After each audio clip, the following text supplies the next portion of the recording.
What are the two numbers you should really care about as a digital product-based business owner? What data should you be tracking in order to really move the needle in your business? And how can you have a data-driven mindset and stop making emotional decisions? In this week's episode, we are tackling numbers. There are a lot of vanity metrics out there, and I'm going to challenge you to think beyond those. I'm going to share the numbers you should actually care about and how you can use these numbers to make a big difference in your bottom line revenue. That's all coming up in this episode of the Passive Project Podcast.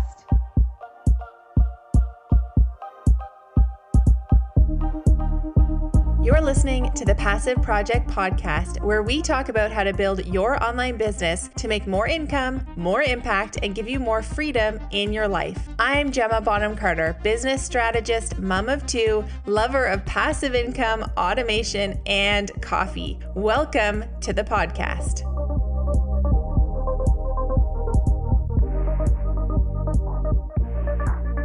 I am so pumped to let you know that we have a brand new live webinar coming your way on January 26th. If you sell an online course, a membership, or any kind of digital product, this is a must-attend event. So go sign up. The link to register is right below this episode in the show notes. And in the live webinar, we are going to be talking about the 3 critical mistakes that you might be making right now that are resulting in low sales. We're going to talk about what it really takes to grow a 6-figure income from digital products. Hint, it's not what you think. And we're going to look at the behind the scenes of how I run my entire digital business so you can copy my system. So that is all coming up live on January 26th. I can't wait to see you there. What is up, you guys? Welcome to the show. And oh my goodness, can you even believe that we are, halfway through January already? I feel like the holidays just wrapped up.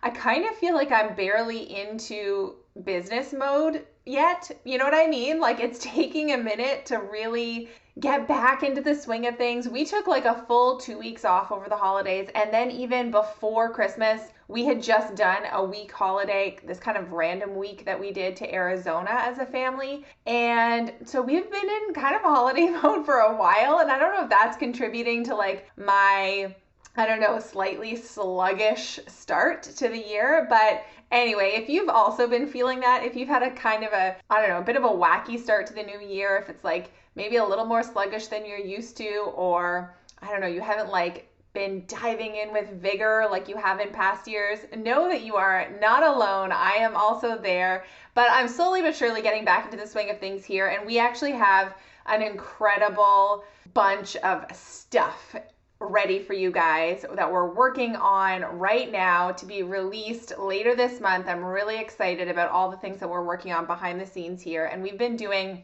tons of work actually with our students. So we have done a giant makeover to the Passive Project program, which is our signature membership program. And it feels so good. Like, it's kind of like making over a room in your house where, you've been wanting to do it for a long time. It has so much potential. You can like see the vision of what you want it to look like and feel like and all of those good things. But you kind of need to like get the energy to do it. And then, it always like gets crazier and more chaotic and looks more awful like in the in-between before you get to like the after stage, right? And so that's kind of like what we've just been going through with the Passive Project. It was really looking like a hot mess there for a second. I was having to reassure everybody that like, don't worry, this is going to be amazing. Just hang with me. And so now we're coming out the other side and it is so exciting. There's so much incredible content in there. We have such a clear vision of how we're going to be supporting our members this year and helping them to grow their digital product-based businesses. And anyway, it's all feeling super amazing. So that's kind of what we've been doing for the first little part of this year. And so anyway, in this episode today, what I wanted to do, this isn't going to be a crazy long one, but what I wanted to do today was just to talk about numbers, because we can get really caught up in, looking at like our Instagram insights or trying to get a viral video on Facebook, or, looking at our number of podcast downloads or our YouTube subscribers or all of there's so much data that we could be looking at as business owners, and it can feel overwhelming. And if you've been around here for any length of time, you'll know that I always talk about running your business from a data-driven mindset. And I think it's really important that you kind of have to take that mindset shift. Like, you have to go through that mindset shift as an entrepreneur, where you move, like, and everybody does this at kind of a different point in their business journey, but where you transition from making really kind of emotional decisions about your business to making more data-driven decisions, where suddenly you realize, okay, I actually need to be in tune with what the numbers are telling me and what the metrics are telling me in my business, and make decisions based on those. And once you start to do that, you start to see that everything can improve, right? Like, you can really scale your business once you start to come at it from that perspective. And I'm not saying that we have to let go of like emotional attachment to our business. That's not what I'm saying. And I think for most of us, like, we're creative entrepreneurs and we want to follow our intuition and we want to be really passionate about what we're doing, and we can do all of that, but you have to do it in conjunction with data and with what the numbers are telling you to do. So that's what I want to talk about a little bit today, is what are the numbers that you should be caring about. And so when you're running a digital product based business, or if you have just a digital product section of your business, right? Like, let's say you have multiple monetization revenue streams in your business, if you're maybe a service provider or whatever. But for digital products, when you want to grow and scale that business type, there are really two main numbers that you need to care about.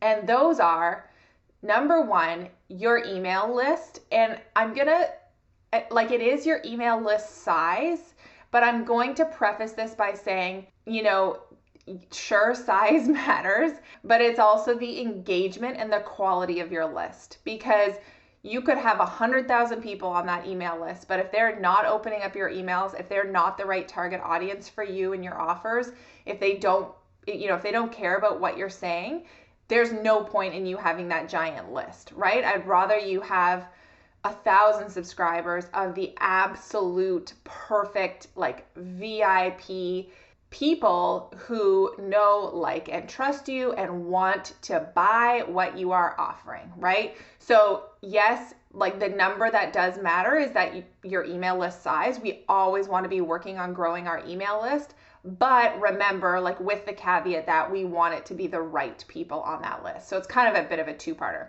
But the number of leads that you are driving onto your email list is one of those key metrics, and that everything you do in business needs to be driven toward increasing that number, right? So if you're out there posting on Instagram, you're out there, doing trainings in your free Facebook group, you're creating YouTube videos, maybe you have your own podcast, maybe you're publishing blog posts, whatever it is that you're doing, how is that item growing your email list? How is that piece of effort or piece of content that you're putting out into the world growing your email list? Because you can use all those strategies to grow your email list, but you need to be intentional about it, and you need to create the content from the original goal of using it to grow your email list, right?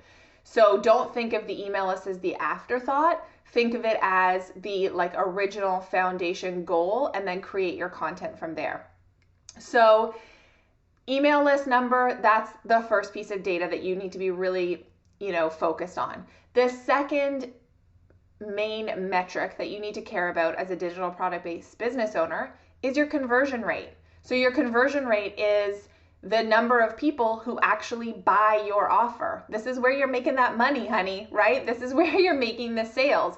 So you could be amazing at growing your email list, and you're using all the strategies and doing all the things and growing this incredible list, but if none of them are converting into buyers, again, no point, right? We're not making money. That's not a business. You need to actually sell your offers.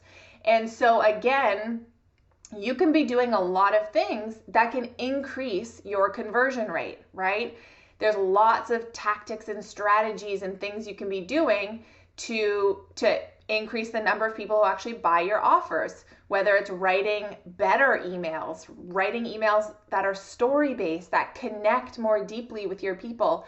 Frankly, just writing consistent emails can increase your conversion rate, right? Often, if you follow like a live launch kind of model in your business and you're live launching products every couple months or whatever, what are you doing in between those launches? Because if you ghost your email list and you're not consistently writing them weekly emails with incredible value, then they're not going to be paying attention when you launch that product, right?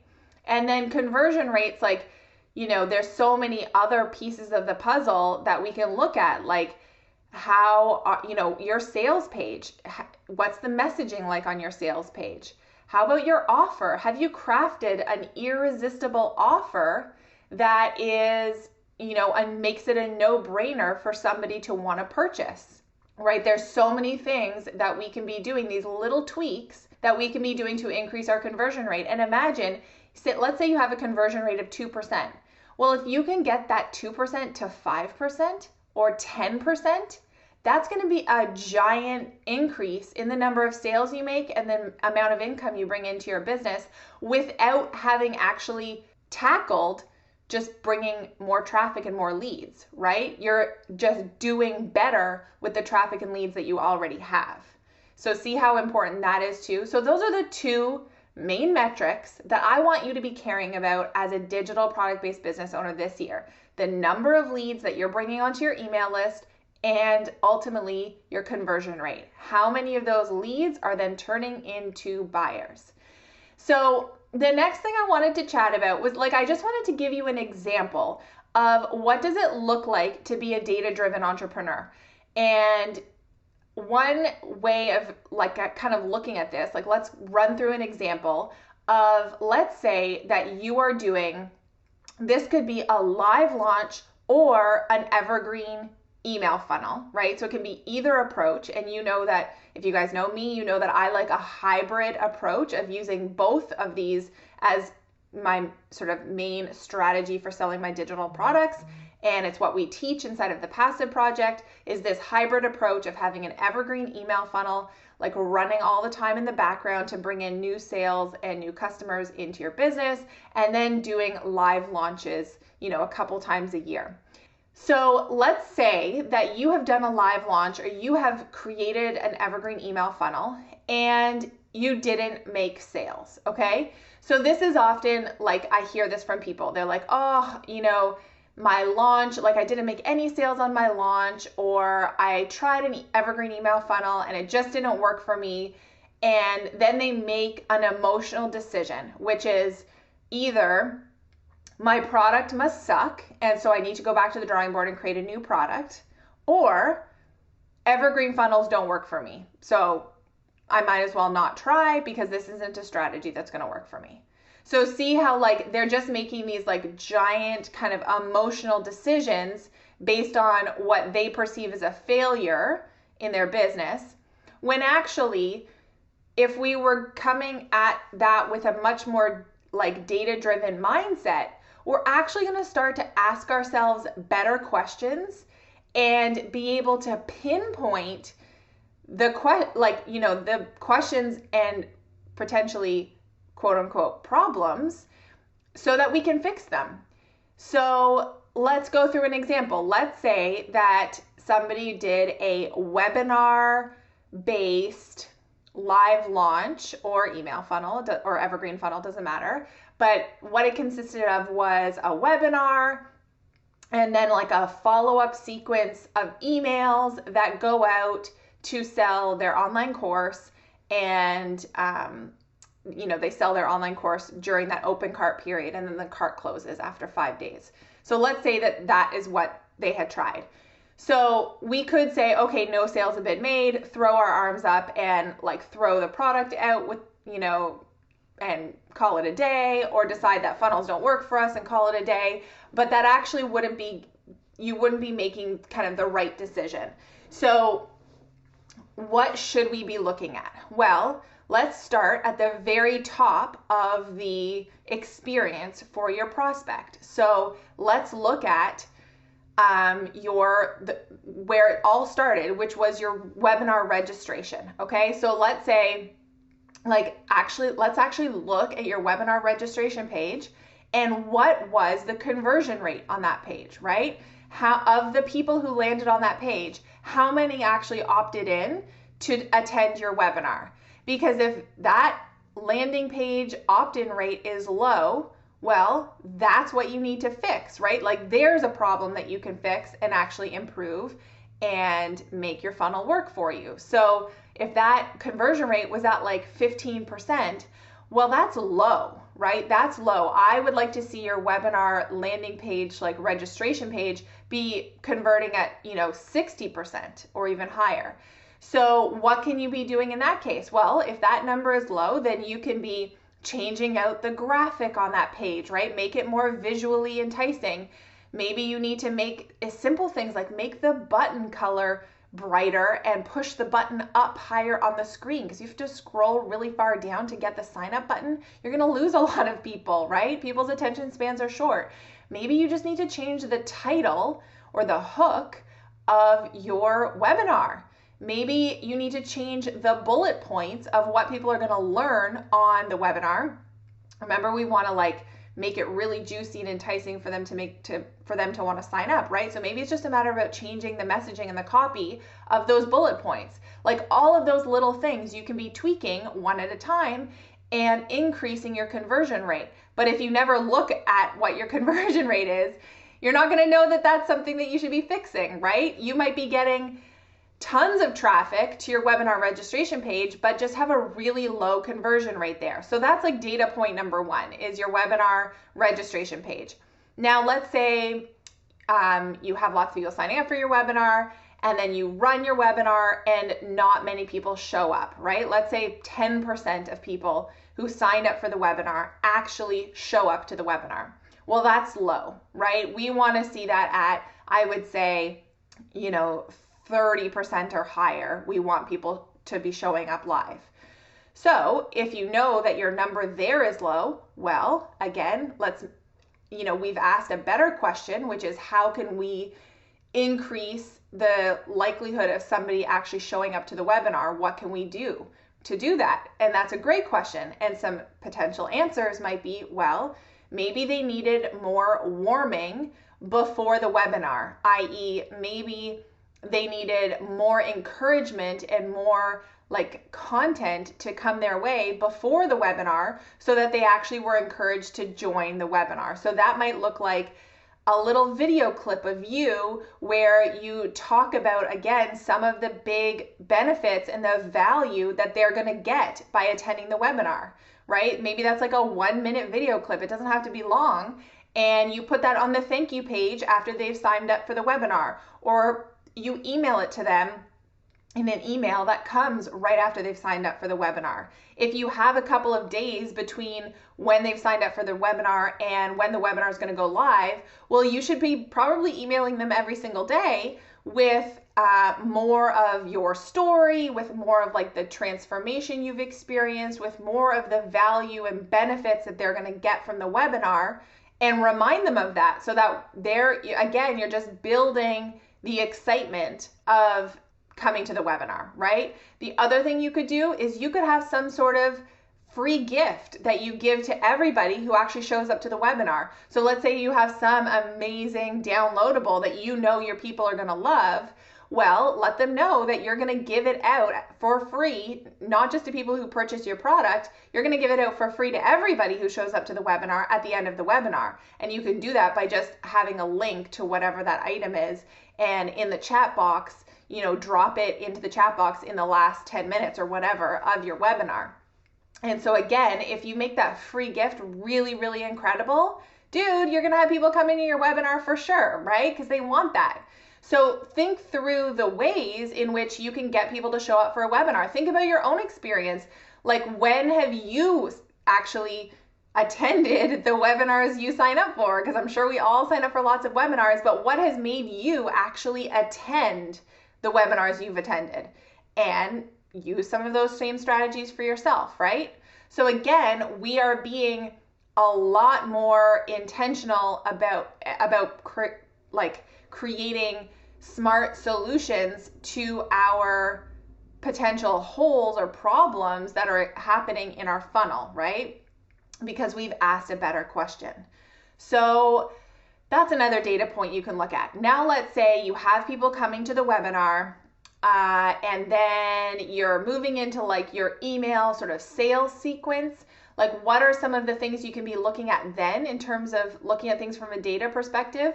Well, are your emails getting opened, right? That's a really simple metric to go and look at in your email service provider is what's the percentage of people that are actually opening your emails? Because if that is low, again, this can be an easy fix. Sometimes it's just a matter of changing a subject line, right? Let's test different subject lines and make them more enticing so people are going to want to actually open those emails. And then let's say they are opening the emails, like let's say you have a great open rate of like 40% or something. That's a really good email open rate in terms of industry averages. So let's say you have a good email open rate, but you have a really crappy click-through rate, meaning in those emails, in all likelihood, the main call to action is you're driving people to your sales page, right? But what if nobody's clicking the link to go to the sales page? Well, what's that telling you? It's telling you that the messaging and the copy inside of your email isn't resonating well enough. It's not powerful enough to get people to actually click over. So you need to get to work on improving the copy in your emails, right? And simple things like maybe you only linked to your call to action once.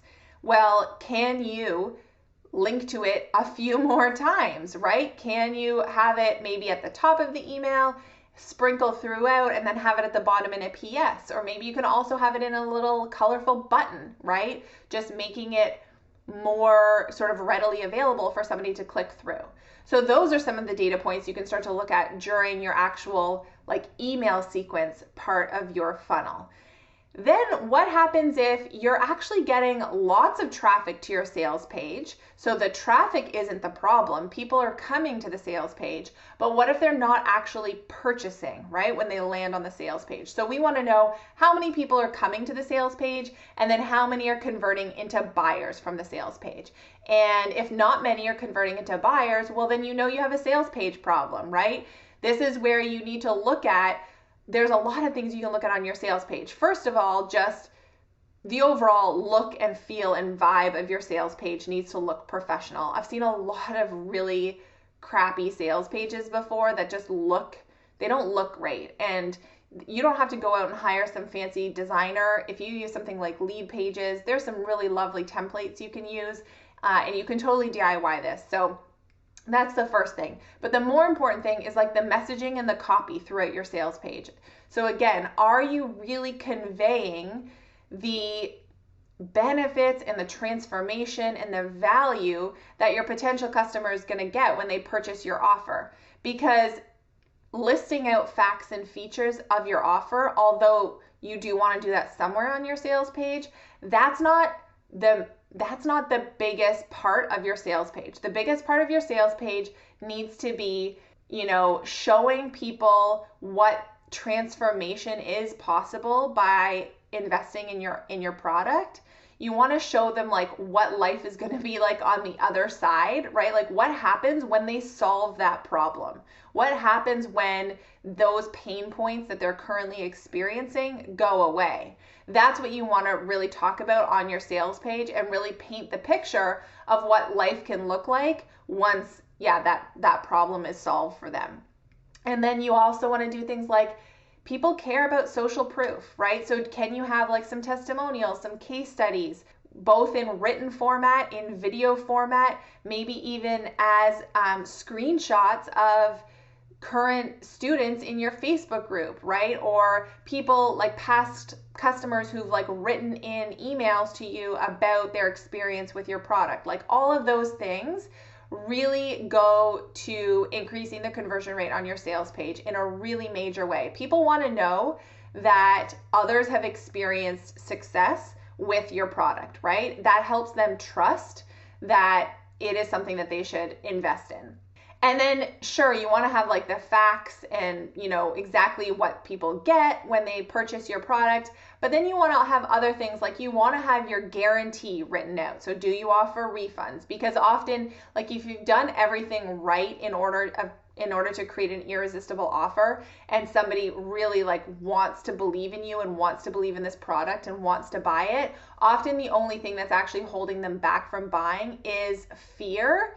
And the way that you can remove that fear is by offering a guarantee, a risk reversal essentially, right? Where you say you're standing by your product and you're backing it and refunds are available if it doesn't live up to their expectation. And there's all kinds of different ways you can create a guarantee, but it's important to have one there, right?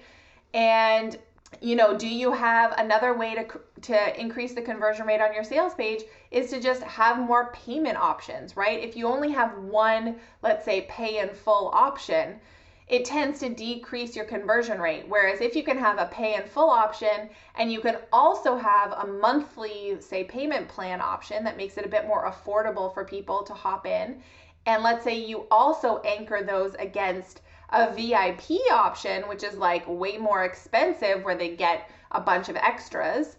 Well, again, that's going to go to increasing the conversion rate. So see how there's like so many things on a sales page that you can be doing to increase your conversion rate. So instead of making these emotional decisions of just like, oh, this product doesn't work, or I launched it, it didn't sell, or I tried a funnel and it didn't work, instead of making these kind of blanket statements, well, let's actually look more like, let's look under the hood a little bit, right? Like, let's actually look at all of the pieces of the puzzle here. And maybe it's just one of those elements that I've just talked through where the actual problem lay. And so maybe all of the other pieces of the puzzle actually did work. And it was just this one thing that you needed to kind of tweak and fix and improve, right? So the moment we can have that mindset shift to becoming the data-driven entrepreneur who's making smart CEO decisions about their business, right? That's the moment when you're going to start to look at everything differently, and you're going to start to really be able to have big traction in your business, make big leaps forward, and really move that needle. So that wraps up today's episode, guys. I know numbers aren't always the sexiest thing to talk about, but they can really make such a giant difference in your business. So if you've enjoyed this episode, I would love it if you could leave us a review and a rating on iTunes. It really helps us to spread the word about the podcast and continue making this free content for you. And if you happen to be on Instagram and you've been listening to this episode, snap a pic of you listening, tag me on Instagram. It's at gemma.bonham-carter. Let me know what your biggest aha or takeaway was from this episode. Maybe you already are like really data driven as an entrepreneur. I would love to hear about that. Maybe you are like too scared to look at your numbers and this is going to encourage you to actually start. Let me know if that's the case. If you have any questions, always like hit me up in my Instagram DMs. That's where I hang out the most on a daily basis, and I would love to connect with you over there. That's it for this episode. I'll see you next week.